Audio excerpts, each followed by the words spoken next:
This was the complex of nationalities, the ferment of races existing in 1914. Out of the hatreds engendered by the domination over the liberty-loving Slavic peoples by an arrogant Teutonic minority grew the assassinations at Sarajevo. These crimes were the expression of hatred not for the heir apparent of Austria, but for the Habsburg and their Germanic associates. By a twist of the wheel of fate, the same Slavic peoples whose determination to rid themselves of the Teutonic yoke started the war also bore rather more than their share in the swift-moving events that decided and closed the war. Russia, the dying giant among the great nations, championed the Slavic peoples at the beginning of the war. It entered the conflict in aid of Little Serbia, but at the end, Russia bowed to Germany in the infamous peace treaty at Brest-Litovsk. Thereafter, during the last months of the war, Russia was virtually an ally of its ancient enemy, Turkey, the sick man of Europe, and the Central German empires. With these allies, the Bolshevik government of Russia attempted to head off the Czechoslovak regiments that had been captured by Russia during its drive into Austria and had been imprisoned in Siberia. After the peace consummated at Brest-Litovsk, these regiments determined to fight on the side of the Allies and endeavored to make their way to the Western Front. No war problems were more difficult than those of the Czechoslovaks. Few have been handled so masterfully. Surrounded by powerful enemies which for centuries have been bent on destroying every trace of Slavic culture, they had learned how to defend themselves against every trick or scheme of the brutal Germans. The Czechoslovak plan in Russia was of great value to the Allies all over the world and was put at their service by Professor Thomas G. Masaryk. He went to Russia when everything was adrift and got hold of Bohemian prisoners here and there and organized them into a compact little army of 50,000 to 60,000 men. Equipped and fed, he moved them to whatever point had most power to thoroughly disrupt the German plans. They did much to check the German army for months. They resolutely refused to take any part in Russian political affairs. And when it seemed no longer possible to work effectively in Russia, this remarkable little band started on a journey all round the world to get to the Western Front. They loyally gave up most of their arms under agreement with Lenin and Trotsky that they might peacefully proceed out of Russia via Vladivostok. While they were carrying out their part of the agreement and well on the way, they were surprised by telegrams from Lenin and Trotsky to the Soviets in Siberia, ordering them to take away their arms and intern them.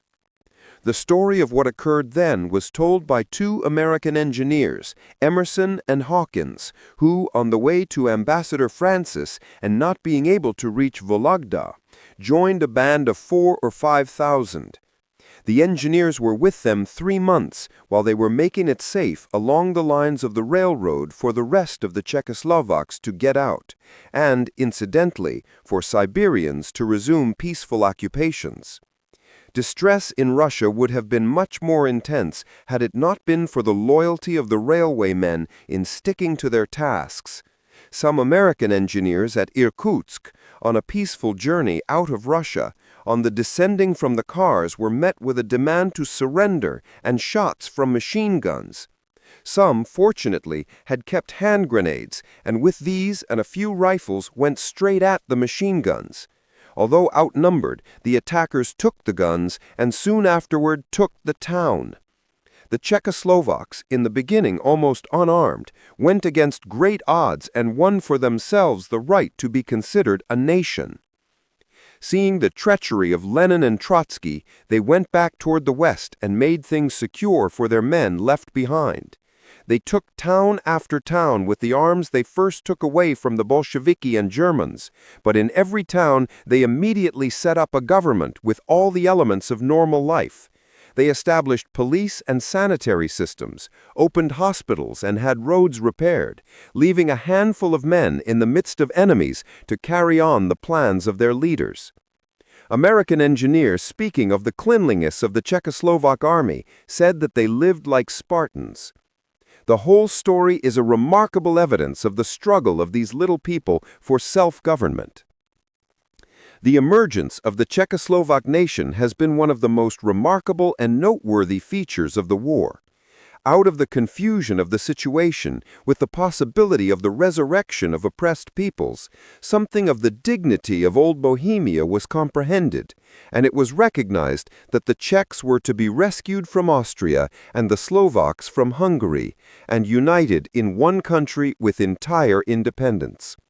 This was undoubtedly due in large measure to the activities of Professor Mosk G. Masaryk, the president of the National Executive Council. His 4-year exile in the United States had the establishment of the new nation as its fruit. Professor Masaryk called attention to the fact that there is a peculiar discrepancy between the number of states in Europe and the number of nationalities, 27 states to 70 nationalities.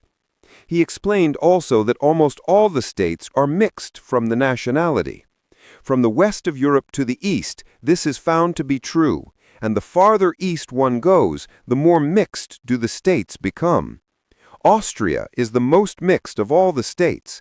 There is no Austrian language, but there are 9 languages and 6 smaller nations or remnants of nations. In all of Germany there are 8 nationalities besides the Germans who have been independent and who have their own literature. Turkey is an anomaly, a combination of various nations overthrown and kept down. Since the 18th century, there has been a continuing strong movement from each nation to have its own state. Because of the mixed peoples, there is much confusion. There are Romanians in Austria, but there is a kingdom of Romania. There are Southern Slavs, but there are also Serbia and Montenegro. It is natural that the Southern Slavs should want to be united as one state. So it is with Italy. There was no justice in Poland being separated in 3 parts to serve the dynasties of Prussia, Russia, and Austria. The Czechoslovaks of Austria and Hungary claimed a union. The national union is in the endeavor to make the suppressed nations free, to unite them in their own states, and to readjust the states that exist, to force Austria and Prussia to give up the states that should be free. In the future, said Dr. Masaryk, there are to be sharp ethnological boundaries. The Czechoslovaks will guarantee the minorities absolute equality, but they will keep the German part of their country because there are many Bohemians in it, and they do not trust the Germans.